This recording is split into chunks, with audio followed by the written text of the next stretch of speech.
Bueno, Fernando Dotti, abogado, escritor, autor de El Estado Enemigo Público, El Estado Enemigo Público 2 y La Eterna Vigilancia. ¿Cómo estás, Fernando? Un placer que estés acá con nosotros. Hola, buenas noches. El placer es mío, un gusto, Maxi, Sergio, Pablo, gracias por la invitación. No, por nada. Pablo, siempre un gusto tenerte acá. Muchas gracias, siempre un gusto estar acá con ustedes. Bueno, vamos al grano nomás. Hoy vamos a aprovechar que tenemos acá a Fernando, que tiene mucho conocimiento sobre el tema, y queríamos preguntarle por las empresas públicas. Cuando decimos que las empresas públicas son ineficientes, ¿a qué nos referimos? ¿Y es una regla general? ¿Siempre las empresas públicas son ineficientes? ¿Qué opinas vos, Fernando? Mira, yo creo que sí, porque hay un tema que para mí es clave en esto, que son los marcos institucionales y los incentivos. Es decir, aun cuando cumplan el fin propuesto, siempre va a ser ineficiente, puesto que el marco institucional hace que se esté gastando la plata de otros en otros. No hay incentivos a la eficiencia porque además el negocio fallido, la inversión fallida eventualmente en una empresa pública, hace que quien deba soportar el riesgo de ese quebranto eventual no sea quien tomó la decisión, sino el contribuyente. Por lo tanto, y aun cuando las cosas rueden bien, no hay incentivos para la eficiencia. Esto es, dejo el aire acondicionado prendido, no pasa nada, la luz prendida, no pasa nada, etcétera, etcétera, etcétera. Por lo tanto, yo creo que ahí ya hay un problema de base, que se agrega, se ve agravado, mejor dicho, cuando esa empresa pública además es monopólica. Todo esto que yo estaba diciendo recién se ve potenciado y se ve agravado. Entonces, a veces también hay que, en esto, ser claros en los conceptos. No necesariamente todos los monopolios son malos, porque puede haber un monopolio que surja como consecuencia de alguien que el emprendimiento que tiene decide ofrecer el mejor servicio al mejor precio para toda la comunidad. Y en definitiva, si la gente lo prefiere, y por esa preferencia de los verdaderos soberanos de la economía, que somos los consumidores, que estamos haciendo elecciones permanentes, es lo más democrático que hay en el mercado, porque nosotros, en tanto consumidores, soberanos de la economía, como decía, todos los días estamos votando, estamos tomando decisiones que apuntan, que mandan señales, información al sistema de precios. Entonces decimos, bueno, cuando le prefiero comprar a este kiosquero, lo estoy eligiendo, estoy mandando una señal de precios, que la preferencia va para ahí, y en consecuencia con mi abstención al otro kiosco, que también es una señal. Ahora, si el kiosquero del primer ejemplo logra obtener el monopolio del barrio, del servicio que vende, porque es mejor, porque me trata mejor, porque vende mejores productos, mejor precio, en fin, eso no es ninguna situación viciosa, todo lo contrario. Pasará el tiempo, porque seguramente como no va a tener incentivos por la competencia, para que aparezca otro a hacerle la competencia, y ahí, en ese sistema libre de intercambios voluntarios, nos seguiremos beneficiando los consumidores. Con la empresa pública es todo lo contrario, cuando es monopólica. ¿Por qué? El problema del monopolio es cuando es impuesto legalmente, por ley, por el monopolio de la fuerza, el aparato de la fuerza que lo conocemos como Estado. Una cosa que se ve mucho, lo habrás escuchado tú, Fernando, y nosotros también, sobre todo en las redes sociales, en debates y eso, como que las empresas públicas son fundamentales en el Estado y que si se llegan a privatizar, se pierde la soberanía, digamos, ¿no? Obviamente nosotros no creemos en esa soberanía por las empresas públicas, pero está bueno que esta pregunta para también despejar a la gente que pueda ver esta grabación, pueda ver y tener un punto de vista diferente, ¿no? ¿Cuál es tu postura? O sea, sabemos cuál es tu postura, pero tu explicación, ¿cuál es? Sí, evidentemente eso es un mito, es falso. Con el cuento de la soberanía nos comimos terribles garrón con ANCAP, Luna, no hay ninguna necesidad de que tengamos una empresa monopólica que se encargue de vender pasajes de avión y la otra de producir alcoholes, combustibles, porlan y hasta perfumes en un momento. O sea, ¿qué es la soberanía, no? ¿Qué es la soberanía? Sí, claro, pero además, previo a eso, es decir, la soberanía para mí está en la libertad de elegir y no verte coaccionado a tener que echar nafta y pagar sobreprecios para pagar los abusos de los burócratas que ¿no? Los abusos, las ineptitudes y los delitos y esas manos porosas, como también ha pasado claramente con el caso de ANCAP. Pero además este tema de la soberanía está muy arraigado con esta cultura estatista que tenemos lamentablemente los uruguayos, ¿no? Sí, fíjense, en el caso de ANCAP, por ejemplo, la creación de ANCAP generó toda una discusión en su momento, en la década del 30, año 31 creo que la ley ANCAP, que incluso motivó, entre otras cosas, el golpe de Estado de Terra, con esto de la famosa soberanía, que íbamos a quedar protegidos de los abusos, los avatares de las petroleras extranjeras, todo un cuento chino, que lo único que ha hecho es meternos la mano en el bolsillo de los uruguayos, recientemente con la capitalización del año 2016, que bueno, fue como la frutilla del postre, ¿no? Para ser claro en esto, si una empresa compite, le va mal y quiebra, la mejor manera de sanearse una economía de mercado es precisamente permitiendo que esa rescisión se efectúe, suceda. Es la manera de depurarse la economía y de sanearse ante las malas decisiones que se han tomado. Ahora, cuando el aparato estatal, el monopolio de la fuerza que llamamos Estado, decide intervenir a través de leyes de capitalización, donde coactivamente nos meten la mano en el bolsillo a cada uno de los uruguayos, en definitiva esos rescates lo que hacen es, primero, acentuar el problema, puesto que el monopolio sigue vigente, aún siendo ineficiente, deficitario, y además nos encarece la vida a todos nosotros, que es lo que se dice cada vez que el Estado interviene, distorsiona la señal de precios relativos. Yo tenía plata guardada para operarle cataratas a mi abuela, ahora resulta que, como un inútil se mandó una macana en ANCAP, tengo que destinar esa plata que se me va en impuestos o sobreprecios para tapar esa macana del ente estatal. O sea, en definitiva no aporta nada, no tienen razón de ser y de existir estas empresas. Sí, también después hay un problema, que la gente te dice, no, lo que pasa es que si se venden las empresas públicas, no se va a poder costear los gastos de escolares, o sea, la educación, la seguridad, etcétera, ¿no? Claro. Eso es una cosa más. Ese es parte del relato, ¿no? Pues le podrías decir a esa misma persona, ¿no? Bueno, pero fíjate vos, si no existieran estos monstruos deficitarios, ¿cuánto mejor podría ser la educación?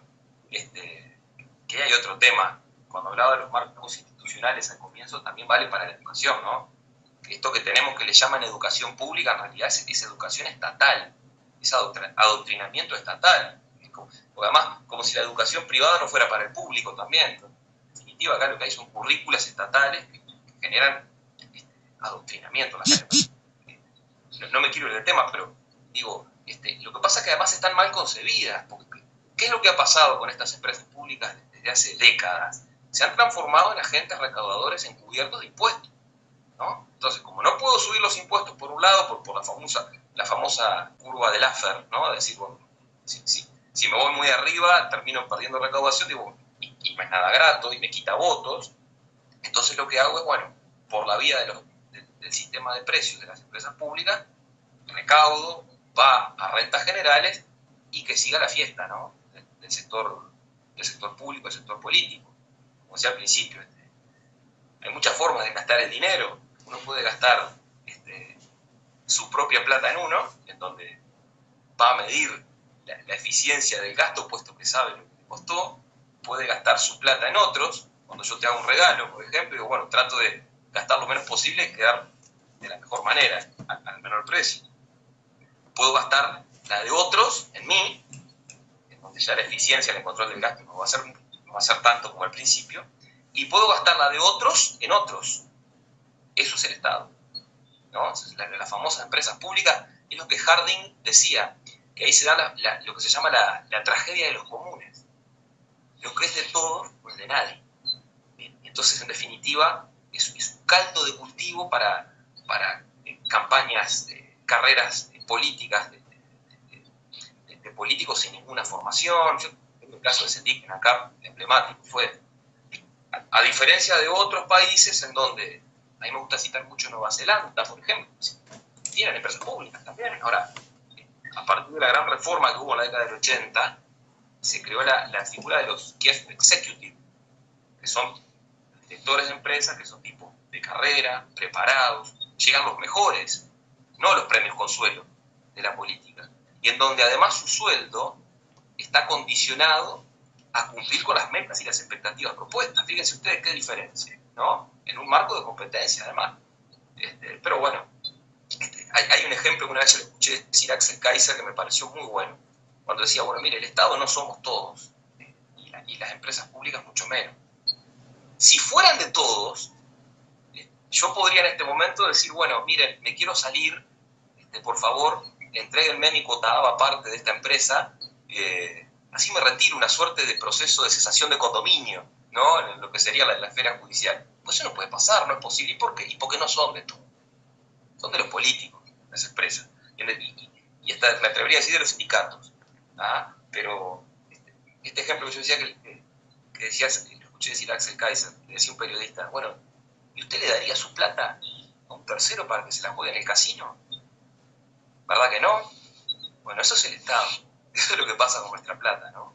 Me parece que es muy gráfico, es lo que sucede realmente. Yo lo veo también como una forma estratégica de evitar, o sea, el poner empresas públicas y que el Estado cada vez abarque más y más servicios, como una forma de evitar la evasión también, ¿no? Porque habiendo tantas formas de evadir impuestos, ¿no? Ahora, ¿cómo te salvás?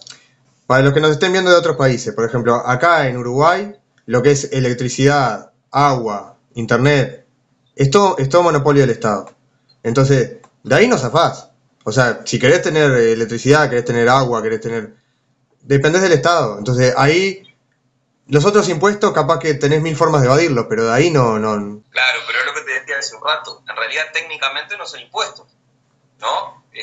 Precisamente por la condición de monopolio. O sea, técnicamente no son impuestos. El impuesto es cuando vos pagás algo y no tiene una contrapartida específica, por decirlo de alguna manera, y va directamente a la renta general. Acá, como son empresas, fijan precios, ¿no? Entonces, bueno, claro, con lo que recaudan, una parte va para rentas generales, pero esa gran bolsa, ¿no? Que después el político decide a quién se la da y vaya a saber con criterios de qué y a quién, ¿no? Que entra todo el tema de los lobistas, de los empresarios prebendarios, de los amigotes del poder de turno, ¿no? Pero digo, esa es la gran trampa. Y por eso que están tan aferrados a estos monopolios, porque evidentemente, si estuvieran en régimen de competencia, la cosa sería muy distinta, muy distinta.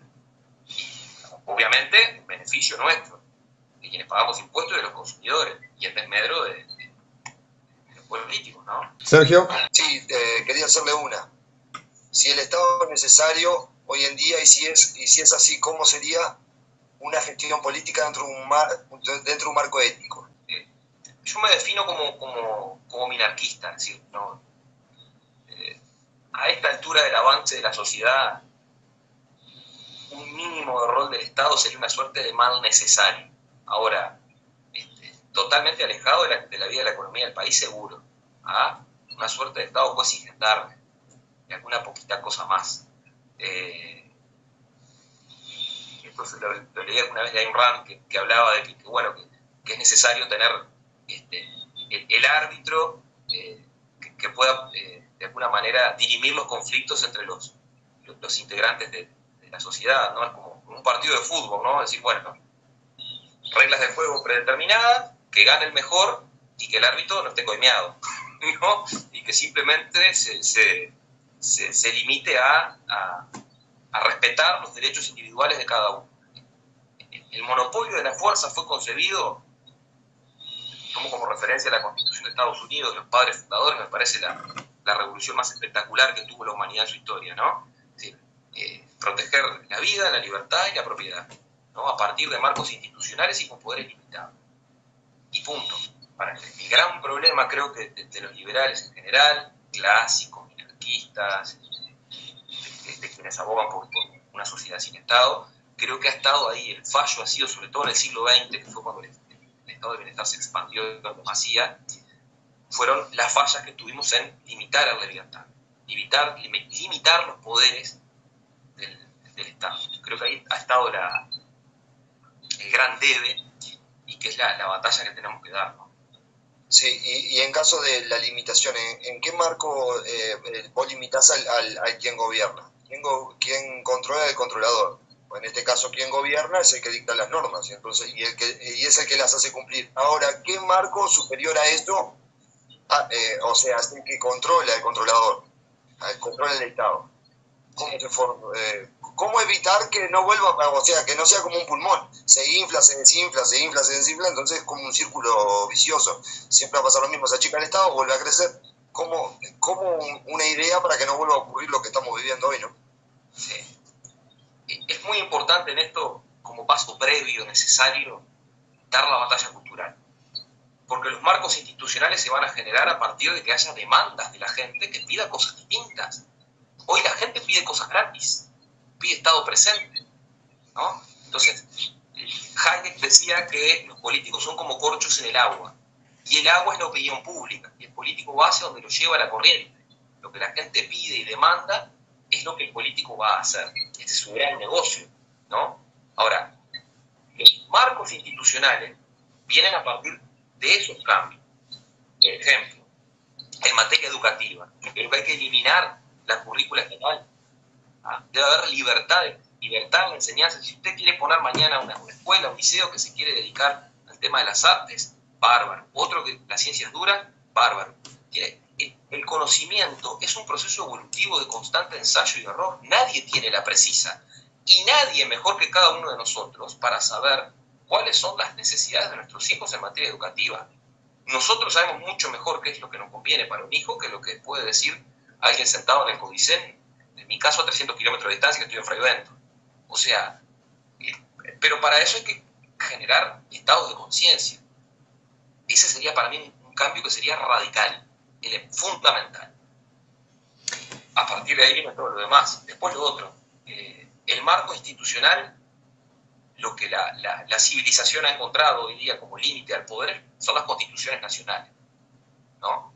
Bueno, hay que generar estados de conciencia, batallar en este sentido para generar reformas que limiten el poder. Porque todas las reformas constitucionales que han habido, ¿a qué han apuntado últimamente? Y ha habido retoques electorales, pero nunca se evaluó eso. Voy a poner 2 o 3 ejemplos, nada más. Primero, el artículo 25 de la Constitución que prevé la posibilidad de que el Estado pueda repetir lo pagado contra el funcionario que le generó un perjuicio actuando con culpa grave o dolo. La culpa grave es aquella que es grosera, inexcusable, y el dolo, bueno, la intención ajustada al resultado cuando hubo delito. El artículo 25 de la Constitución lo que dice es que el Estado podrá repetir lo pagado. Entonces, es una facultad que le da a la administración de turno para hacerle un juicio para que responda con el patrimonio personal quien cometió ese daño. Si esa norma, en vez de decir podrá, dijera deberá, generar una situación de deber, de obligación, la cosa sería muy distinta. Un marco institucional, una palabra habría que cambiar. Otro ejemplo, el artículo 211, creo que es de la Constitución, el Tribunal de Cuentas. ¿Cuántas veces el Tribunal de Cuentas ha observado gastos y se lo pasan por donde no les da el sol? Bueno, si fuera vinculante ese dictamen, la cosa sería distinta. Otro ejemplo, hay una carta que manda Thomas Jefferson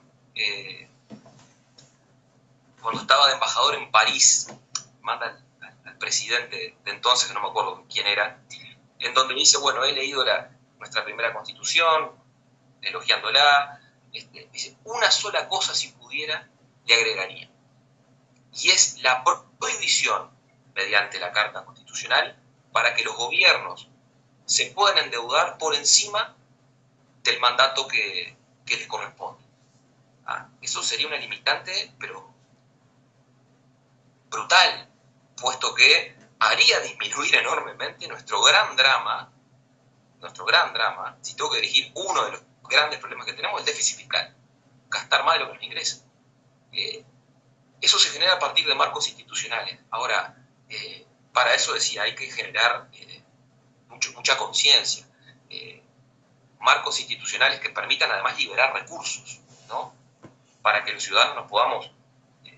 Pero diríamos que, o sea, no tendría que primero haber un cambio de conciencia tipo en los que ejercen el poder, porque es decir, vos me estás ahí citando una cantidad de protocolos burocráticos como es la Constitución, pero acordate que teniendo Constitución hemos vivido en dictadura, entonces es medio contradictorio. ¿Cómo yo evito esos paradigmas, esos problemas? Porque es decir, Sí, dentro de la teórica, por ejemplo, los papeles dicen una serie de cosas que están espectacular, me encantan, pero resulta que viene uno, los quema esos papeles y hace lo que se le plazca. Ese es el tema, porque al nivel de conciencia acá lo tenemos que tener nosotros, porque lo que estás citando vos es la conciencia en el ciudadano, pero ahora quienes gobiernan no son los ciudadanos. ¿Se entiende el punto? Me haces una especie de carta, una carta magna que dice a los ciudadanos, escribimos los derechos naturales, los escribimos en un papel. Se lo damos a un fulanito que lo tiene que respetar. Pero como tiene el monopolio de la fuerza, ese papel tiene la legitimidad, como ha pasado de la Constitución, fue obsoleta y existía en la época de la dictadura. Y que hablar en otros países, digo Uruguay como ejemplo. Pero digo, no hay un control que controle al controlador, porque hay un papel no tiene un poder. O sea, es simplemente un papel que es como una guía que la sigue quien se le antoje, porque también está el que puede entrar, como ha pasado en Venezuela, y hacen una constituyente y empiezan a tachar cosas que estaban buenas y empezaron a poner otras que estaban no tan buenas. Entonces, es decir, ¿cómo? Ese es el tema. Sí. Yo creo que igual los cambios nunca vienen desde arriba, los cambios vienen desde el llano, desde abajo. Si generamos cursos de corrientes de aguas distintas, en el ejemplo que ponía de Hayek y los cauchos de agua, seguramente se van a hacer otras cosas, pero no podemos esperar que los cambios vengan desde arriba, porque nunca van a venir, porque eso va a implicar que se autoflagele esta gente, que se pegue un tiro en los pies. Eso nunca va a pasar. Tiene que venir desde abajo, desde nosotros. El cambio generando estado de conciencia. Esto que ustedes hacen es excelente, porque es un disparador para difundir estas cosas, estas ideas que no llegan en los ámbitos curriculares comunes, o en definitiva es este batallar constante, diario, ¿no? Pero, a ver, en este contexto en el que vivimos, la única herramienta posible que se creó, digo, tomo como referencia de la Constitución de Estados Unidos para acá, como herramienta para proteger las libertades individuales, para proteger al individuo, que es la minoría más desprotegida que está sobre la faz de la Tierra, no esto de los colectivos, las minorías, no. La minoría menor, por decirlo de alguna manera, más desprotegida, parada sobre la faz de la Tierra, es el individuo, individualmente considerado. Y su mejor arma o escudo tiene que ser la Constitución y la ley que lo protege. ¿Frente a quién? Frente al avasallamiento del monopolio de la fuerza. Para eso son los marcos institucionales. Y tú me dirás, sí, hay muchos que se lo han pasado. Y bueno, sí, puede pasar, pero quedan expuestos a responsabilidad. La tendencia mayoritaria de la historia no ha sido pasarse por encima de ello. Y además otra cosa, el ejemplo que tú planteabas de Venezuela y demás, es verdad, son tiranos que llegan al poder y se dan marcos institucionales para su propio beneficio. Ahora, si uno tiene un pueblo formado, individuos conscientes, con formación en sus libertades, sus garantías individuales, eso no pasa. Es precisamente al revés. Lo que pasa es que hay que batallar en el mundo de las ideas. Decía Stuart Mill, creo que era, un hombre con una idea es más poderoso que 99 con intereses. El plano de batallar en el mundo de las ideas es clave, es fundamental, y esa lucha es preexistente a cualquier coyuntura electoral que pueda existir. Si uno no tiene la batalla cultural en el mundo de las ideas ganada o por lo menos librada, es muy difícil que consiga lo otro. Ahora, claro, es verdad, Sergio, que estos cambios quizá nosotros no los vemos, ¿no? Porque hay que estar dispuestos a, yo no sé si a sembrar en el desierto, pero a tratar de pensar a largo plazo, porque si no, siempre pensando en criterios de inmediatez, terminamos siempre en la misma, ¿no?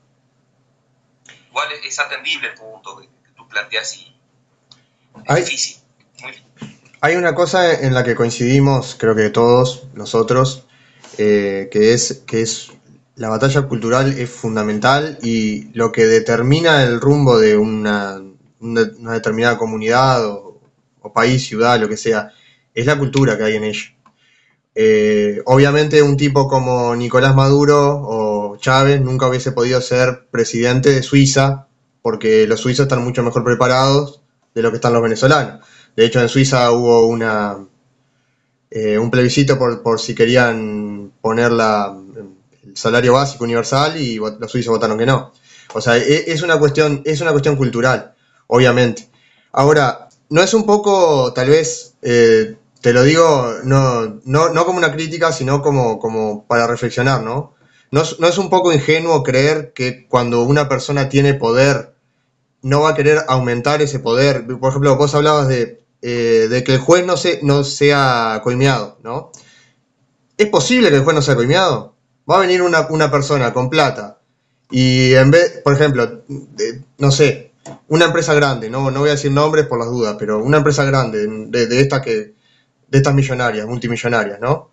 Y quiere ser monopolio en determinado país. Habiendo un Estado, es mucho más fácil pagarle a unos pocos y decirle, hacé que mi empresa sea monopolio y listo, yo te pago a vos y a vos y a vos y ya está. O sea, no tengo competencia y salimos ganando todo. El incentivo mismo del poder, ¿no es un poco eso? O sea, que el juez no sea coimeado, ¿es posible? Yo, a ver, sinceramente, no lo veo posible. Y con la misma lógica que veníamos aplicando de las empresas públicas, ¿verdad? Que lo describiste de forma excelente. ¿Por qué las empresas públicas no pueden ser eficientes o a veces ni siquiera efectivas, más que para recaudar? Por el hecho de que no hay incentivos no hay incentivos para hacerlo mejor. O sea, ninguno de los que están actuando ahí tiene incentivos para hacerlo mejor. Entonces, es por qué seguridad, justicia y defensa habría que aplicar una lógica distinta. ¿No sería lo mismo? Una discusión en el Parlamento, decía en Uruguay, en el siglo XIX, yo no me acuerdo honestamente qué diputado fue que propuso, dado el endeudamiento que tenía el Estado en aquel entonces, recurrir a ejércitos privados para, eventualmente. Pero digo, más allá de eso, en una sociedad abierta, como uno la concibe, en realidad ni debería suceder eso que vos planteás, porque no tiene el empresariado, grande o chico, mediano, no tiene nada que hacer en los pasillos del Parlamento o del Poder Ejecutivo. ¿No? ¿Pero cómo lo evitas? No, a ver, por eso, yo digo, con marcos institucionales es la única manera, porque uno no puede quedar librado a la buena voluntad del poderoso de turno, ¿no? Porque en la medida que no haya marcos que lo limiten. Es decir, señor, pedimos una reunión con el presidente de la República. El empresario X, no, señor, usted no tiene nada que hacer conmigo, como hemos visto ahora en Saguna. Las grandes multinacionales vienen, tuvieron una entrevista con el presidente de la República. ¿Qué hace ahí, señor, usted? Encima tomando el café que pagamos los contribuyentes. No, usted no tiene nada que hacer. Usted vaya y emprenda y haga su negocio. Y si le va bien, felicitaciones, aplauso, medalla y beso. Y si acierta en las demandas del público, y si no acierta, va a incurrir en quebrantos y se tendrá que ir a otro lado. Lo que hay que generar son los incentivos para que vengan. ¿Y cuáles son esos incentivos? Bueno, marcos institucionales que permitan tener, por ejemplo, una reforma laboral que permita tener flexibilidad, bajos impuestos, en fin. Pero lo que quiero decir con esto es, no podemos quedar librados a la buena o mala voluntad del gestor de turno. El marco institucional es, imaginemos una constitución, en este caso, que prohíba que se den este tipo de reuniones, de instancias, ¿no? Porque si no tenemos es lo otro, que es a lo que estamos acostumbrados, lamentablemente, ¿no? Que tenemos empresarios, pseudo-empresarios, que les resulta mucho más beneficioso y ventajoso recorrerse los pasillos del Palacio Legislativo o ser amigo de tal o cual integrante del Poder Ejecutivo que trabajar en su excelencia. Son los que piden prebendas, los que piden protecciones arancelarias, etcétera, etcétera, y que no son capaces de ofrecer buenos productos de buena calidad para nosotros los consumidores. Quedamos rehenes de esas cosas. Con ese cuento de proteger la industria nacional, que es un cuento chino, terminamos todos presos de esa coyuntura. Lo mismo que con los seguros de paro especiales, cuando se extienden, ¿se acuerdan? Los funcionarios de Pluna tuvieron 3 años de seguro de paro, cuando cualquier hijo de vecino va 6 meses, y chao. Todo eso genera una igualdad también mal entendida, ¿no? Que no es ante la ley, sino a través del aparato, mediante la ley, a partir del uso del aparato coercitivo del Estado. O con esto lo mismo. En una sociedad abierta, el empresario no tiene nada que hacer en la política. Nada, absolutamente nada. Bueno, le dejo un abrazo, me tengo que ir porque tengo que viajar temprano, pero muy buena la charla, estoy seguro que la voy a seguir viendo después en diferido en YouTube. Sé que va a estar bueno. Te dejo un abrazo grande y que pasen bien. Pablo, un gusto como siempre, ¿eh? Pablo, un gusto. Muchas gracias por el contacto de Fernando y por todo siempre. Por favor, todo lo que sume a la idea de la libertad, hay que prenderle cartucho. Porque está creciendo el canal, y con respecto a lo que decía, que estamos llegando a más gente. Todas las ideas de la libertad. Hace 10 años nadie conocía en Uruguay, no se sabía lo que era. La gran mayoría de los que estamos acá no sabíamos lo que era la idea de la libertad. Hoy día, gracias a gente como ustedes, se está conociendo muchísimo. Así que hay que seguir para adelante. Bien, hay una cosita. Cuando vos hablaste de monopolio natural, para mí no existe. Porque, a ver, ¿qué es un monopolio? Un monopolio es cuando está permitido un solo oferente. Para mí no es cuando hay un solo oferente, porque que haya un solo oferente, primero que no duraría mucho tiempo, como dijiste tú, surgiría competencia enseguida, si es que es algo rentable. Y además, ¿quién define cuál es el territorio en el que tendría que ser monopolio para considerarse monopolio, ¿no? Porque puede ser monopolio de una cuadra, puede ser monopolio de un barrio o de todo un país. Entonces, ¿quién define cuándo es monopolio una empresa, no? Coincido. Porque El ejemplo era para generar la antítesis con el monopolio impuesto por ley, nada más. Es verdad, no existen los monopolios privados. O sea, si se da va a ser muy coyuntural, muy concreto, porque precisamente, como vos decís, Maxi, ¿cómo se definen? ¿En qué territorio? ¿Y qué territorio abarca? Claro. Claro. Entonces era simplemente para generar contrapunto con el monopolio legal, nada más. Pero coincido contigo, sí. Bien. Eso. La única manera, el único marco que te daría sería que seas inventor de algo exclusivo, que inventes algo y bueno, está como tenés la idea y tenés el invento, soy el único inventor de eso, podés ser monopolio. Pero yo, o sea, no coincido con la definición. O sea, para mí monopolio es cuando se permite un solo oferente. Pero si se permite, claro, hay alguien que hace de juez ahí. Porque aparte, lo que tú decías, Sergio, pensé cuando pusiste ese ejemplo en Steve Jobs, por ejemplo, ¿no? Esos tipos igual que son brillantes y que tienen ideas, y esto para abonar y desterrar la idea del juego de suma cero del mercado, que nunca es así, ¿no? Jamás. Esa demonización de los procesos de mercado, porque tipos como Steve Jobs nos han enriquecido a todos. O sea, ellos persiguiendo su propio interés, como decía Adam Smith, sin quererlo, terminan beneficiando a la humanidad, porque la generación de riqueza que generó, por ejemplo, Steve Jobs con su invento de los ordenadores portátiles y demás, ha sido brutal. Nos ha hecho la vida mucho más fácil a todos, quienes además, gracias a estos inventos, somos mucho más productivos.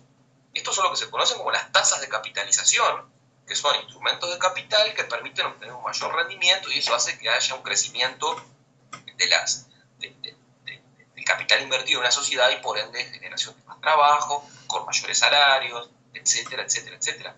O sea que aún en ese caso tampoco habría un monopolio, sino que todo lo contrario. Steve Jobs es un benefactor social, por decirlo de alguna manera, ¿no? Eso está relacionado también con, bueno, cómo crecen los salarios en una sociedad, en una economía. Es decir, no es lo mismo arar la tierra con las manos que hacerlo con un tractor de última generación. No es lo mismo, para mi caso, para un abogado, hacer escritos en una vieja máquina de escribir, las Olivetti, ¿se acuerdan esas? Que hacerlo con un ordenador portátil en donde podés sacar cuántos escritos por día, a diferencia de lo que hacías antes, que tenías que estar con las copias, con los carbónicos. Bueno, esta realidad de hoy hace que seamos mucho más productivos, que el nivel, y por tanto el nivel de ingresos pueda ser mucho mayor al de hace 30, 40 años. En definitiva, creo que es una también de las batallas, que forma parte de la batalla cultural, esta demonización de los procesos de mercado, este castigo al éxito, esta demonización del lucro, que está instalada lamentablemente en nuestras sociedades, nos condenan a la pobreza, ¿no?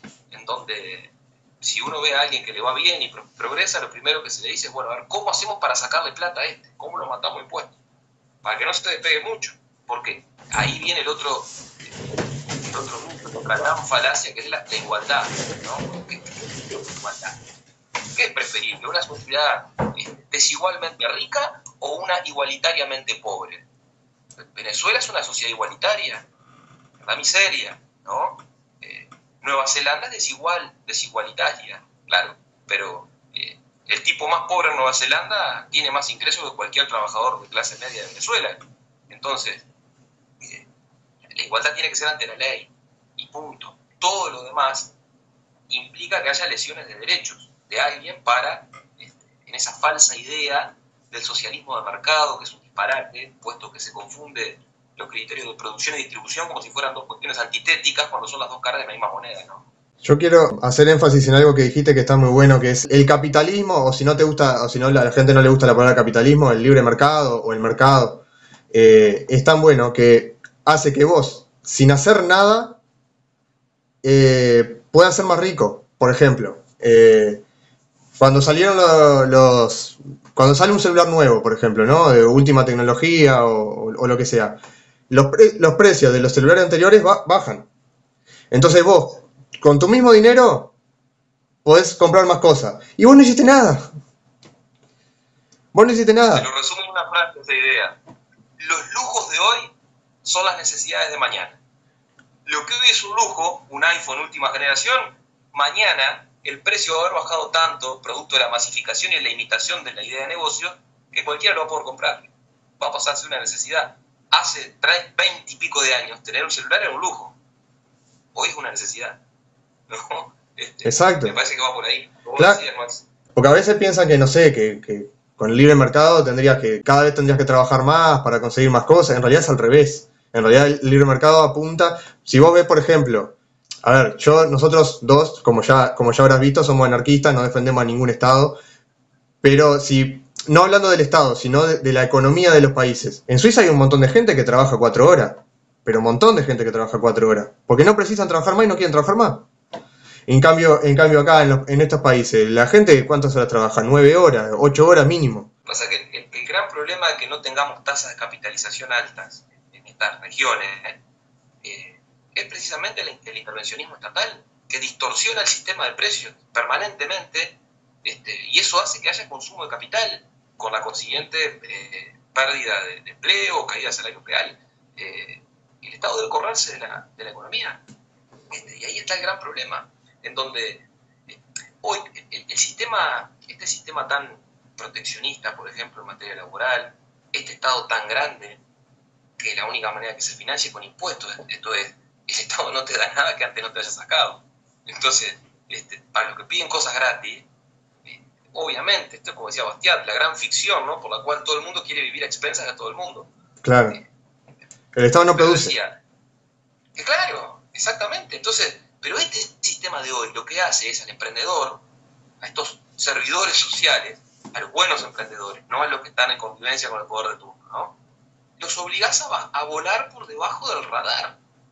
Tan permanentemente el sistema genera desincentivos a la excelencia. Entonces vos tenés que trabajar en negro o declarando parcialmente a algún trabajador, siempre jugando con el riesgo. ¿Por qué? Porque acá viene la mano del Leviatán, donde te ve sacar la cabeza te mata. Entonces necesariamente debe correrse de la economía y dejar las manos libres al genio creador del ser humano. A mí me gusta citar muchísimo el laissez-faire es mala palabra, ¿no? Yo me acuerdo cuando iba al liceo que decían que la crisis del 29 fue culpa del laissez-faire. Uno creció con eso, ¿no? Después hubo que llegar a la conclusión de que la expansión irresponsable de la masa monetaria de la Reserva Federal generó la burbuja que terminó con el crack del 29, ¿no? Pero bueno, decía, el laissez-faire, a diferencia del socialismo, del comunismo, que salió como construcciones a priori de la sociedad, de escritorios de intelectuales que pensaron que podían planificar mejor la vida de la gente que la gente misma, tiene un origen netamente popular. Hay una anécdota que cuenta Ayn Rand en uno de sus libros, El ideal desconocido, en ese libro, donde cuenta la anécdota del rey Luis XIV de Francia. Uno de sus ministros, Colbert, era un intervencionista nato, ¿no? Y había que financiar los delirios expansivos que tenía Luis XIV, que se peleaba con Inglaterra, con todo el mundo, y bueno, quería anexar tierras y demás. Entonces un día, este muchacho Colbert va y se reúne con algunos comerciantes franceses y le pregunta a ver qué podían hacer para ayudarlos a salir de la situación adversa en la que estaban.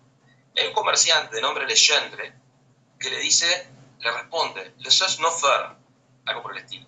Déjennos hacer, no se metan, no nos den una mano, sáquennos las dos de encima, déjennos hacer. Y bueno, y siempre comento lo mismo, Legendre debe haber terminado una cuneta al otro día, pero fue un clamor popular, es decir, cuando el Estado no interviene y cuando al ser humano se lo deja con libertad para desarrollar el genio creador, que fue lo que pasó luego de la Revolución Industrial, que esto lo explica Dietrich McCloskey en una de sus obras, La dignidad burguesa. Ella cuenta, es decir, no hubo ningún milagro acá. ¿Qué fue lo que pasó? En algún momento se empezaron a generar los marcos institucionales que dignificaban a aquellos que creaban y aportaban valor a la sociedad. Después de la Revolución Industrial, a la fecha, el bienestar material de la humanidad llegó a niveles impensados. Si uno iba desde el año cero, se reunía Jesucristo con Hipatia de Alejandría y hacían un viaje en el tiempo, piensa en cualquier personaje de la historia del año 1000, 1200, 1500, el hombre siempre vivió en estado de pobreza, porque la pobreza es la condición natural del ser humano. Ahora, ¿qué fue lo que pasó después de la Revolución Industrial? Y bueno, se empezó a respetar la propiedad privada, se generaron condiciones para liberar el genio creador del ser humano. Y hoy asistimos a un fenómeno en donde el mundo cada vez es un mejor lugar para vivir. Hoy cualquier asalariado, por poco que gane, vive mucho mejor que Luis XIV, que el rey Luis XIV de hace varios siglos. Hoy tiene antibióticos, se opera con anestesia, tiene agua potable, ¿y eso gracias a qué se generó? Obviamente mejoraron las tasas de capitalización y hubo marcos institucionales para todo esto. Sí, hablando de eso, digo, yo estaba mirando, ¿no? Porque hace poco fue la independencia, el festejo de la independencia de Brasil, ¿no? Y había una iglesia muy grande que era donde estaba Felipe, creo que el emperador de Brasil, antes de irse. Y que había una iglesia donde se casaban esta gente, y hoy en día, por ejemplo, se pide fecha y va cualquier persona a casarse ahí, a esa iglesia que era de los feudales, de los reyes, se casaban la gente noble. En Brasil y hoy, por ejemplo, es un lugar donde la gente se casa, es un marco tipo religioso, pero igual, sí, lo lleva hasta en eso se ha liberado un poco. Según lo que me aparece acá en Google, no sé si los datos son tan exactos, ¿no? Pero el tipo más rico de la historia parece que fue un emperador de Malí que se llamaba Mansa Musa, que llegó a tener 400.000 millones de dólares, ajustado a inflación, ¿no? 400.000 millones de dólares. El tipo vivió en los siglos XIII y XIV. O sea, no tenía aire acondicionado, no tenía celular, no tenía automóvil, no tenía... O sea, nosotros vivimos mejor que el tipo más rico de la historia de la humanidad, ¿no? Claro. Imagínate, ese tipo se cortaba con un cuchillo, se podía agarrar una infección y se moría. No tiene antibiótico para... Es así, tal cual como vos lo decís. Ahora, está esa idea después que te dicen, ¿no? Cuando te corren con el buenismo, ¿no? Con el sentimentalismo, decir, bueno, pero ¿qué hacemos con los más débiles? ¿No? Claro. Vos decís eso porque tenés tu laburo, más o menos. Bueno, yo creo que hay que terminar con esa idea, ese buenismo mal entendido. Primero por lo que decía al comienzo, es decir, el Estado no te da nada que antes no te sacó. Eso es lo primero, no produce plata en los fondos de los patios de sus oficinas, pero yo el otro día comentaba en un programa de radio acá en Fray Ventos, hasta el año 2019 el presupuesto del MIDES, el 74% se iba en burocracia, se lo llevaba la burocracia, sueldos, choferes, insumos de oficina, etcétera, etcétera. Y el 26% restante le llegaba a los más necesitados. Otro ejemplo, hay un libro que se llama El fin del estado de bienestar, que lo editó el Cato Institute en Estados Unidos en el año 96, en donde da cuenta que en el gobierno de Johnson, en la década del 60, Estados Unidos le declara la guerra a la pobreza. y desde el 60 y pico hasta el 96 se destinaron 5.4 billones de dólares en la denominada guerra contra la pobreza. ¿El resultado cuál fue? Que al cabo de todos esos años, ese dinero tirado, los niveles de pobreza seguían estando incluso superiores al comienzo. Entonces, cuando dicen falsamente que el Estado es el escudo de los débiles, yo pregunto, si hay cualquier persona humilde que tenga su pequeño oficio y quiera largarse por la libre a poner su tallercito, a ver si realmente el Estado es el escudo de los débiles, que el tipo pisa el BPS y la DGI y lo único que hacen es matarlo para impedirle arrancar a trabajar y lo obligan a hacerlo negro y a vivir por fuera del sistema. Entonces, vuelvo a lo mismo. Hay que liberar la economía definitivamente y dejarle te sacan incentivos para trabajar siendo empleado, pero te cobran hasta impuestos. ¿Sí? Trabajar horas extra y eso, acá al menos en Uruguay te cobran impuestos y ganas más porque haces más horas de trabajo. Entonces genera una cultura totalmente refractaria del esfuerzo humano. Cuando vos castigás al exitoso y premiás el fracaso, en definitiva, esto te lleva a esa falsa idea, ¿no? De decir, bueno, donde nace una necesidad, nace un derecho, que le implantó Eva Perón en Argentina, ¿no? Disparate, y lo único que hace es condenar a la pobreza y a la mediocridad de las sociedades. Pero bueno, lamentablemente hay todo un debate cultural que ha sido cooptado por otras ideas, y que bueno, que hoy es lo que la gente reclama, y contra eso es contra lo que hay que luchar. Veníamos hablando todos estos días en los programas con Sergio, hace poco contestamos preguntas al público y eso, y una de las preguntas que nos hicieron de qué pasaría, por ejemplo, en anarquía si una persona necesita un tratamiento, quién lo cubriría, bueno, hablaba un poco de eso, de sacar la iniciativa privada también, o sea, de que nosotros podemos hacer cosas, no depender del Estado para todo. Nosotros podemos, cuando esa gente que vos decís te empiezan a preguntar, y bueno, y los pobres y los más necesitados, bueno, ¿y vos qué hacés por ellos? ¿No? ¿Vos qué hacés por ellos? ¿Te preocupan? Bueno, ¿qué hacés vos por ellos? Vamos a hacer algo, podemos hacerlo. O sea, y si de hecho está lleno de empresas sin fines de lucro que ayudan a ciertas personas porque el Estado no llega a todos. Entonces, a ver, podemos. Y ya de paso, paso el comunicado acá en el canal de que nosotros queremos ayudar, darle una mano también a los que tienen iniciativas privadas de ayudar a quien sea, ¿no? O sea, a niños, a gente en la calle, no sé, a quienes sufrieron una catástrofe, animales callejeros, lo que sea.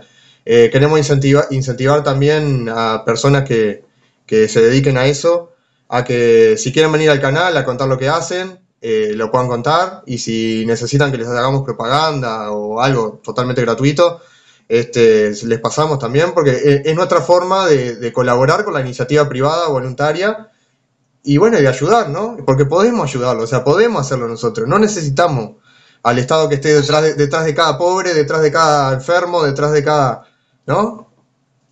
Esto que planteas, Maxi, es tal cual. Me voy a permitir, hay un libro de Alberto Venegas Lynch, que tiene coautoría con Martín Kraus, que se llama En defensa de los más necesitados, donde precisamente habla de todas estas cosas, ¿no? Donde el Estado asistencialista, el Estado benefactor, de alguna manera lo que hace es generar desestímulos a la filantropía privada, porque dice, bueno, como hay otro que se encarga y ya me expolian de impuestos para estos servicios, yo me retiro un poco. Y claro. Hay ejemplos en Argentina, sobre todo, que es lo que se trata magníficamente en este libro que les acabo de mencionar, las sociedades de socorros mutuos,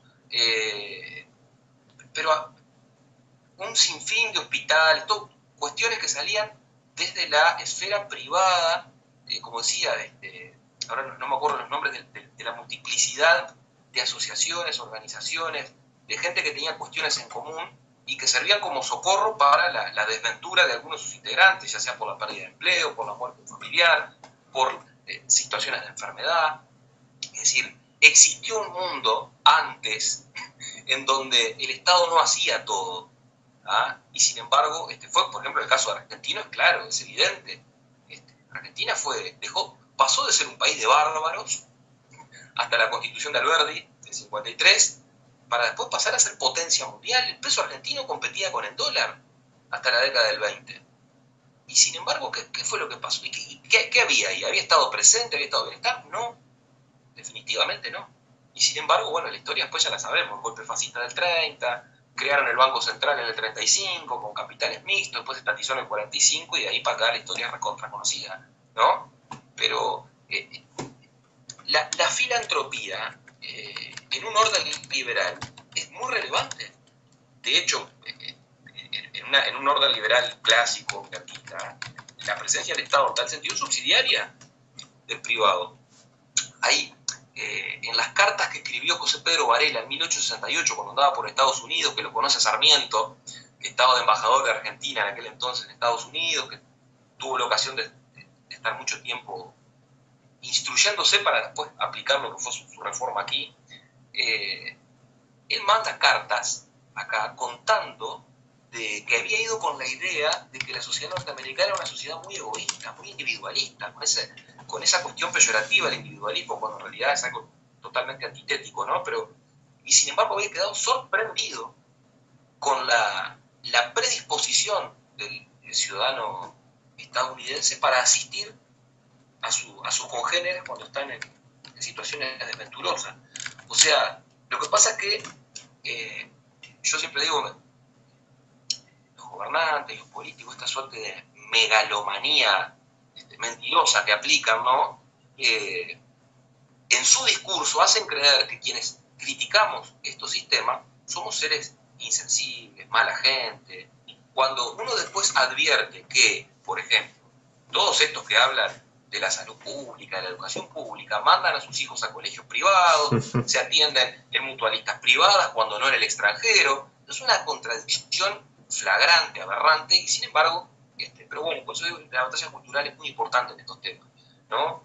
Hay otro mundo posible, existe otro mundo posible alternativo. El tema es que hay que mostrarlo. ¿Por qué? Porque no se ve, porque nuestras currículas de adoctrinamiento estatal en materia educativa dicen otra cosa y apuntan a otro lado, entonces se hace muy difícil abrirse camino, ¿no? Para generar contenidos distintos. Me acordaba cuando dijiste también lo de la educación, ¿no? Lo de la educación libre. En Atenas, ¿no? En la época gloriosa de Atenas, no había analfabetos y tampoco había enseñanza pública. Entonces, en definitiva, todos los argumentos a favor de la intervención del Estado se derrumban con ejemplos. Bueno, para mí se derrumban ya antes con la lógica, con el razonamiento, con la deducción a priorística. Pero con ejemplos lo derrumbás también. Otro ejemplo, Leonardo da Vinci, uno de los genios más grandes que tuvo la humanidad, nunca fue a la escuela. ¿Y por qué no fue? Porque en realidad era hijo natural de un escriba, entonces como por esa condición no pudo seguir la profesión de su padre, ¿no? Que era lo que se estilaba en esa época. Si hubiera sido un hijo legítimo, hubiera terminado siendo lo que hoy sería un escribano, una cosa por el estilo, ¿no? Pero bueno, dada la circunstancia, esto fue un tipo que no fue a la escuela. Y él siempre firmaba, y acá viene la anécdota que viene a cuento de lo que tú decías, Maxi. Él firmaba sus escritos, Leonardo da Vinci, hijo de la experiencia.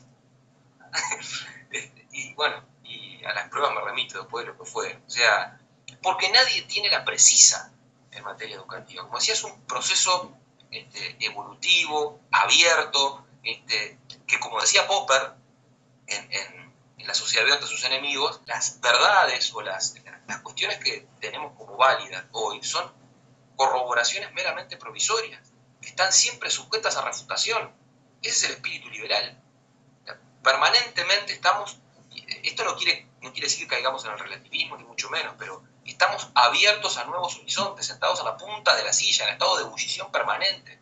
Por eso es que el liberalismo no es una ideología. Ideologías son aquellas construcciones a priori de la sociedad, en donde son productos terminados, cerrados, donde no hay margen para nuevas experiencias, nuevas aperturas. El liberalismo es todo lo contrario. ¿Ah? Es, por definido Venegas Lynch, el respeto irrestricto al proyecto de vida del prójimo. Y en tal sentido, cualquier idea innovadora, en tanto no lesione derechos de terceros, es bienvenida y ayuda a reformular nuestras convicciones que, como decía, hoy son corroboraciones provisorias. No hay nada que nosotros no podamos hacer de manera individual, voluntaria, o de manera principal, manera voluntaria, se puede hacer todo. Siempre hay un problema y da siempre para solucionarlo. Es como cité también en el ejemplo de los 200 suscriptores. Cuando el Estado te da una patada en el tuje y no te subsidia el viaje a otro país para hacerte una operación en el extranjero, ¿a quién le pedís la colaboración? ¿Quién te colabora en ese pasaje? Entonces, decir, el Estado lo único que hizo, tomó la naturaleza humana y se la adjudicó a él. Como que el ser humano, nosotros ayudamos, nosotros hacemos por ustedes, pero en realidad no hace nada. El ser humano ya hace de por sí antes de existir Estado. No tiene relevancia ni coherencia alguna la existencia de eso, de ese mito. No existe. Bueno, por supuesto que además también debería retirarse el sistema previsional, ir a sistemas de ahorro individuales, donde nada tendría que hacer. Es un sistema que es una gran estafa. el gran Ponzi. ¿No? Exacto. Y bueno, hace poco estaba leyendo que creo que es en Singapur, el sistema de lo que es la salud pública, digamos, se rige por un sistema de capitalización. Hay un porcentaje del ingreso de la persona, del trabajador, que se destina a una cuenta de ahorro individual que va destinada al uso de la salud, pero que además es transferible. O sea, mañana tal o cual persona tiene un hijo gravemente enfermo y puede destinar el producto de su capitalización de ahorro individual en materia de salud para dárselo a quien quiera, a su hijo en este caso, además de que es heredable, ¿no?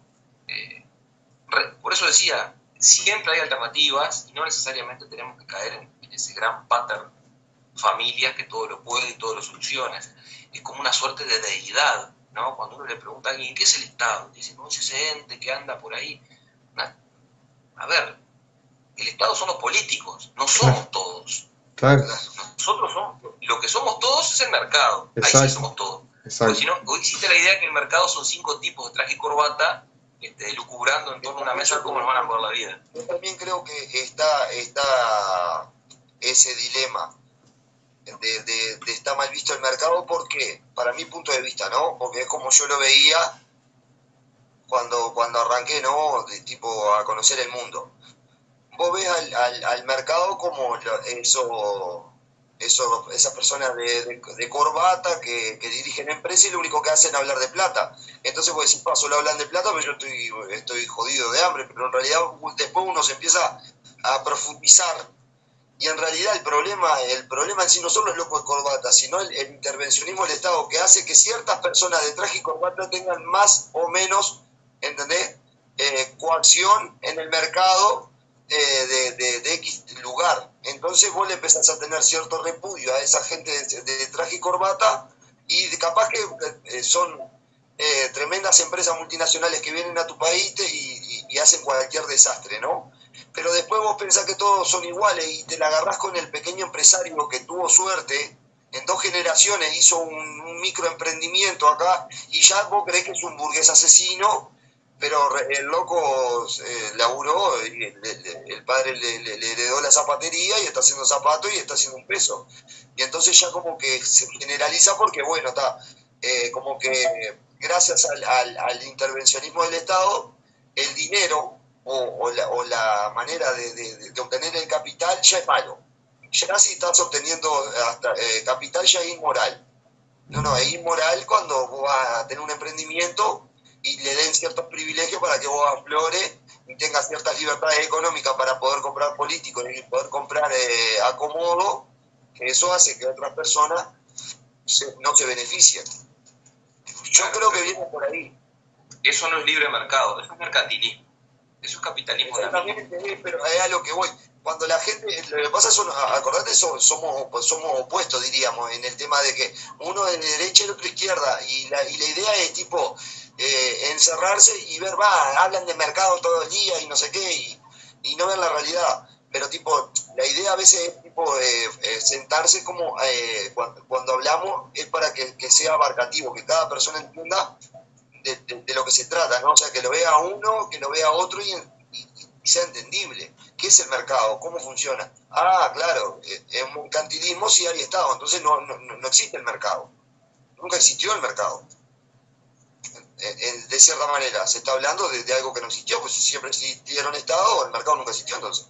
Pues siempre hubo intervenciones o aranceles para que ciertos productos del extranjero no llegaran para incentivar la producción interna y toda esta falacia, ¿entendés? Entonces nunca existió. Lo que existió el mercantilismo y se prostituyó la palabra de mercado. ¿Por qué? Porque los liberales que defienden el verdadero mercado, el mercado libre, no defendieron que hubo una malversación de la palabra ahí, que hubo una prostitución de la palabra. Eso también es una falla. Porque utilizaron una palabra, es como cuando si vos decís a la guerra le decís paz. No, para. La paz es paz. Eso de ahí, eso está mal, no es paz. Es como decir amor, de echarle la culpa al amor al dolor. No. El amor es noble, el dolor es una consecuencia de tus pelotudeces, que es otra cosa. Pero las cosas con su nombre. Entonces, es decir, cuando uno, conociendo la palabra y el significado de la palabra, dejás que la prostituyan, ahí vos, hasta a la gente que prostituye esa palabra, tenés que decir, no, para que no funciona así. Es esto, es ir explicando. Porque tenemos que tener también nosotros que hay que respetar las palabras, porque esto significa esto, esto significa esto, esto significa esto.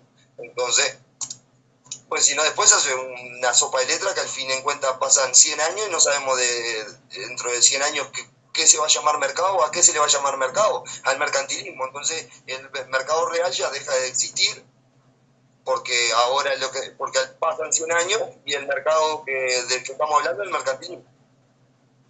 ¿Y qué se va a buscar en el futuro cuando queremos mercado? ¿Qué van a buscar? ¿Mercantilismo? No van a buscar mercado de verdad. ¿Se entiende el punto? Hay que hacer una cronología, respetar las palabras, los significados. Galeano en una de sus obras definía el mercado como un dios cruel, y lo asociaba a banqueros internacionales que definían sentados en torno a una gran mesa quién era demócrata y quién no, toda esa cuestión que alimenta esa idea, ¿no?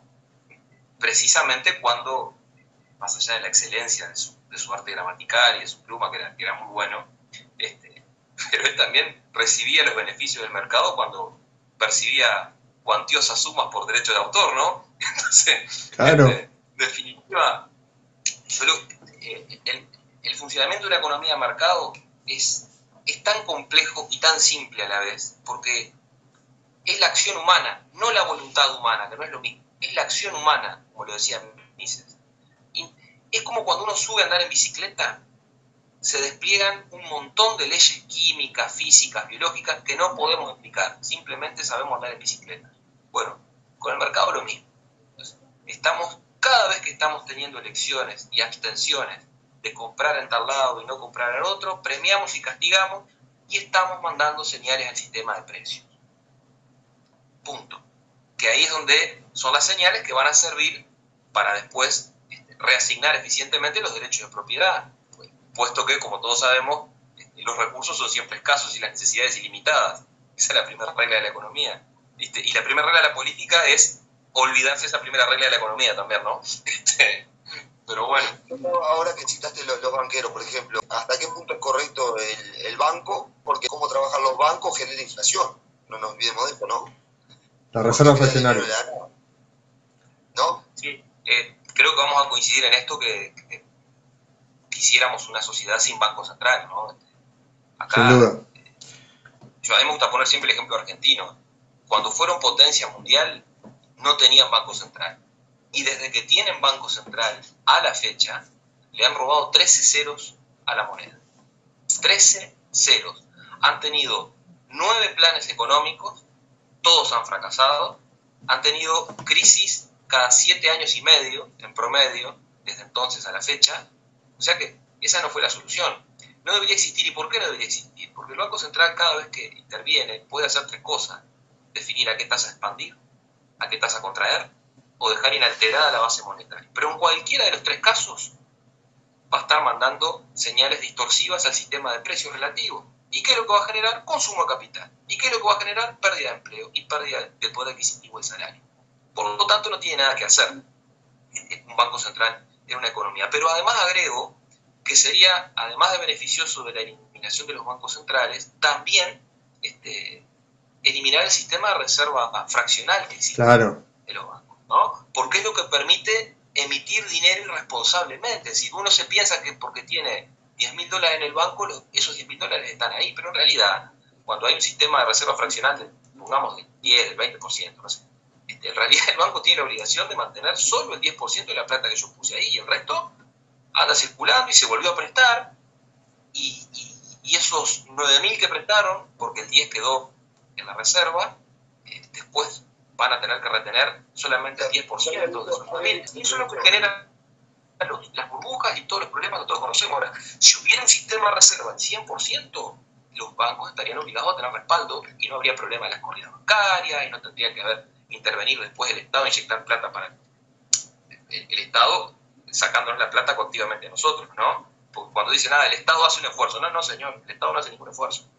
El esfuerzo lo hacemos nosotros y de prepo, porque nos meten la pechera. Entonces, eliminar la banca central y además un sistema de reserva del 100% eliminaría todos estos problemas que conocemos que se lo atribuyen al libre mercado y en realidad es producto del intervencionismo estatal. Es la miseria del intervencionismo, como la definió Axel Kaiser en una de sus obras, ¿no?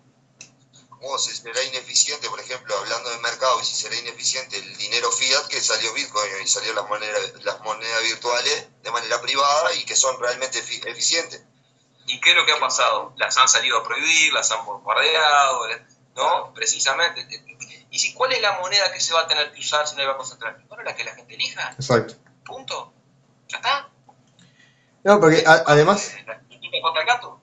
aparte de que genera inflación, aparte de que generan todas las crisis, las burbujas, a ver, ya partís del hecho de que es inmoral. Porque a veces como es dinero, la gente lo razona diferente, pero no se debe razonar diferente. El dinero es un bien más. Entonces, es como que vos, no sé, dejes en mi garage 10 autos y cuando los vengas a buscar te digo, presté 9. O sea, no, eran tus autos, no tenía por qué prestar yo a nadie. ¿Entendés? O sea, es totalmente inmoral eso. Tal cual. Me encantó el ejemplo. Está bueno. Sí. Sí. Porque claro, la gente como es dinero lo razona diferente. Dice, bueno, es dinero, después me lo reponen. No, es tu dinero y no te lo tienen por qué prestar a nadie. Es tuyo. Bueno, Sí. o sea, yo en realidad ya llegué a un punto de creer que si tenés la plata en el banco no es tu dinero. O sea, ya es de ellos. Ya está. Es de ellos, porque hacen lo que quieren. No, y lo peor de todo que contribuía a la inflación y todos los males que genera año tras... y es más, teniendo la plata en el banco, estás dándole plata a ellos para que te devalúen ese valor. Es decir, vos dejaste 1.000 pesos y el año que viene, por suerte, capaz que una inflación sana de un 3%, te va a valer 3% menos el dinero por dejarlo en el banco. Sí, y después otra cosa también, ¿no? Después los índices que también no son confiables, ¿no? Porque te dicen, inflación del 8%. Pero ¿y cómo la mediste? Porque si vas a lo que es a ver, 8% porque vos elegiste qué productos, o sea, no elegiste los productos, elegiste la regla para decidir qué productos van a estar en esa canasta con la que vos vas a hacer la medición. Entonces, ¿qué vivo? O sea, me estás haciendo trampa. Porque si un producto sube de precio y porque sube de precio la gente no lo compra, no lo contás. Porque la gente ya lo compra menos, entonces pones otro producto ahí. Es una forma de...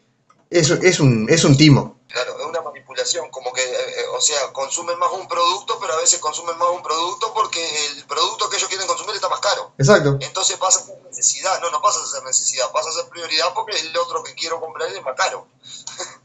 Hasta es tanta la manipulación que, por ejemplo, uno advierte que, no me acuerdo de haberlo visto, oído, mejor dicho, al ministro de Trabajo, a Mieres, diciendo que el problema de la inflación era producto de la guerra de Ucrania.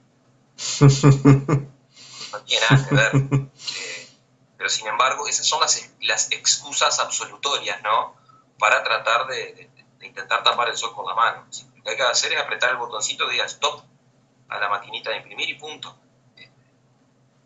Que bueno, que tal. Yo creo que el ejemplo más claro es lo que pasa en Argentina, pero además, si realmente fuera un fenómeno multicausal y las guerras tuvieran que ver y demás, bueno, podrían explicarnos cómo sería que existiría entonces la inflación en una economía de trueque. Yo creo que el problema está... Es posible. ¿Se puede? ¿Por qué? Porque es un fenómeno monetario. Fin lo de la que discusión. generaría sería un aumento de precio. Lo que generaría en sí sería un aumento de precio por la escasez o por la abundancia de este. Es como, por ejemplo, Sí, Uruguay pero exporta ganado, ¿verdad? Pero imagínate ponerle que, no sé, exporta ganado a Argentina y resulta que Argentina, no pues tal, lo tenemos al lado, lo portamos por tierra, pero ponerle un país que queda del otro lado del continente, ¿no? Tiene un asedio marítimo y ya no puede comprar el producto uruguayo, entonces el producto uruguayo, que debería ser la carne, ¿qué va a tender? A bajar de precio. Porque la tengo de clavo ahí, la tengo que sacar, la tengo que vender. Lo que pasó con los granos, porque que era una cantidad de grano que tenía Ucrania, que quedó retenido, o sea, y eso genera una escasez.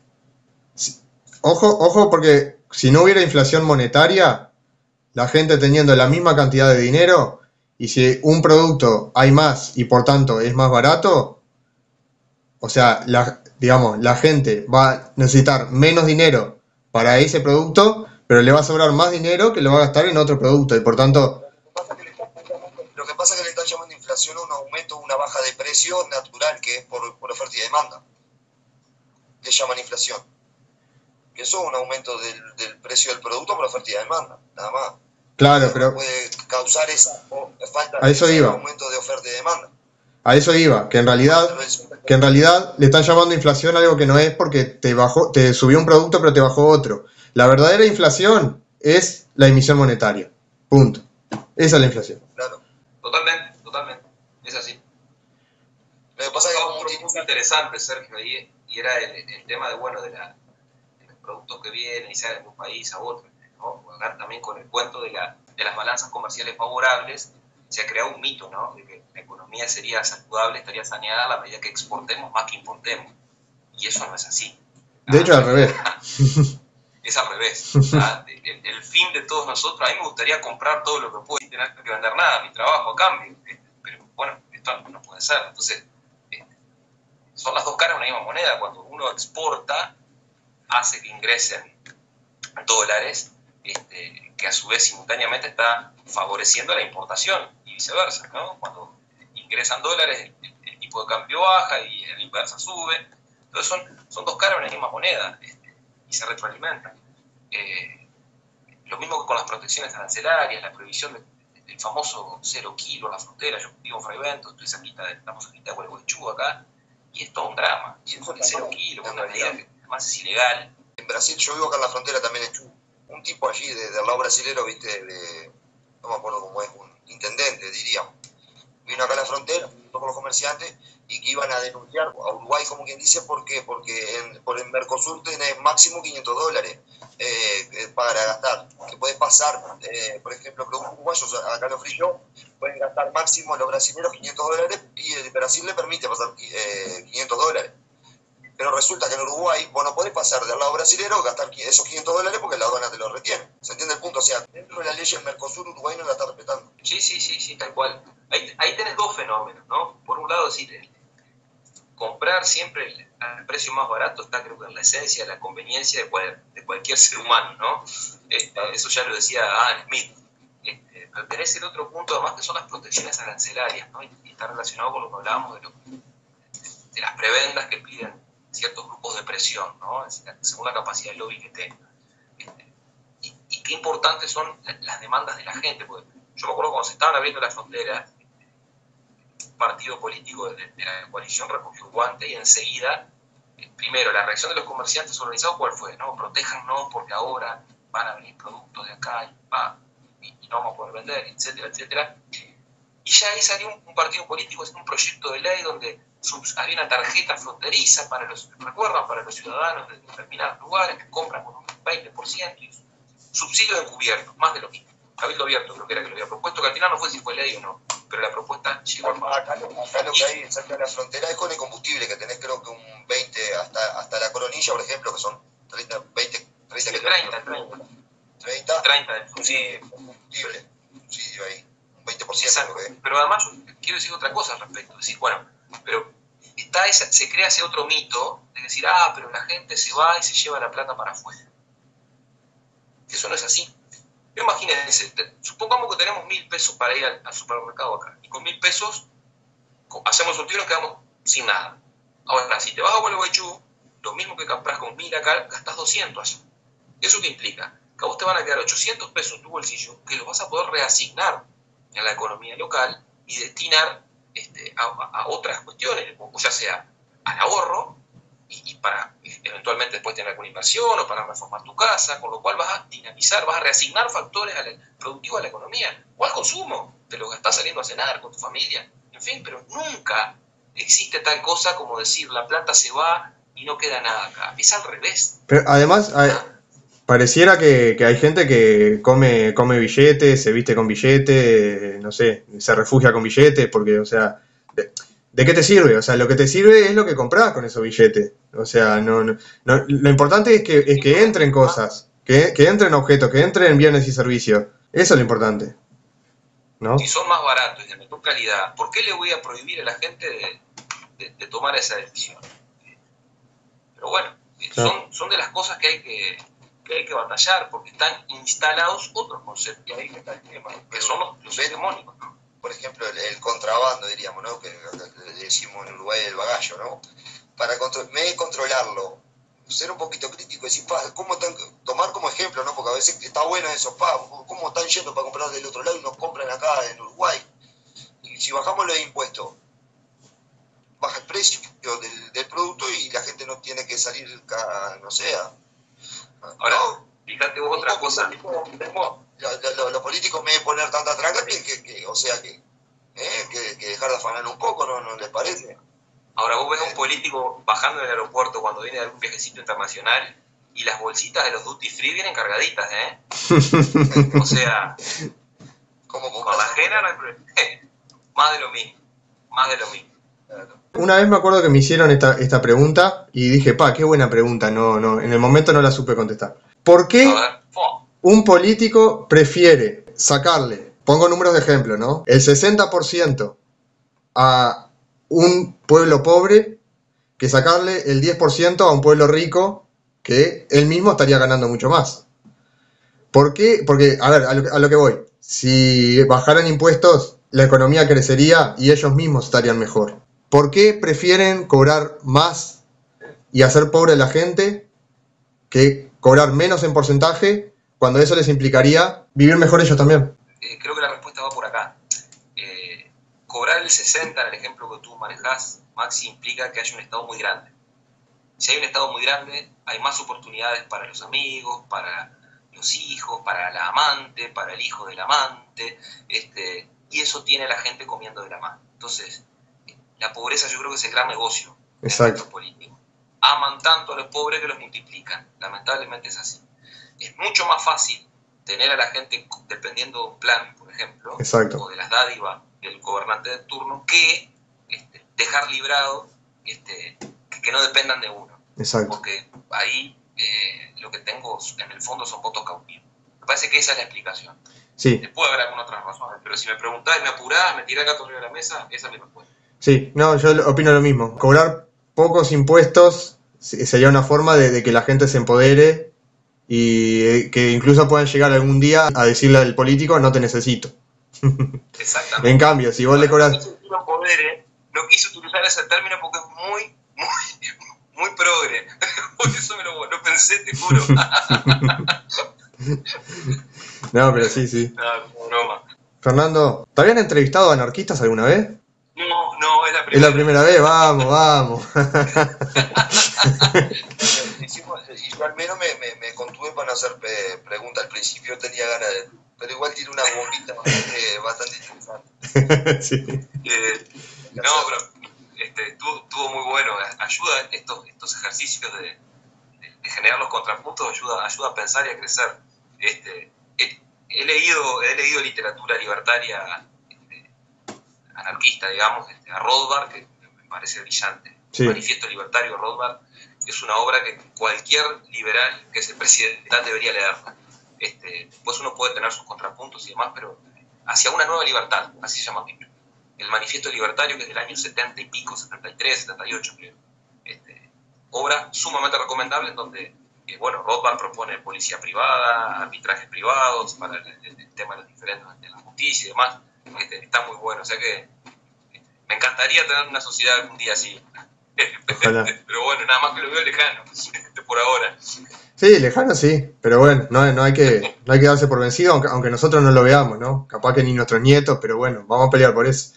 Fernando, muchísimas gracias por haber participado en nuestro canal, muchísimas gracias por la buena onda también, y bueno, no sé si querés decir algo más y si no ya cerramos acá.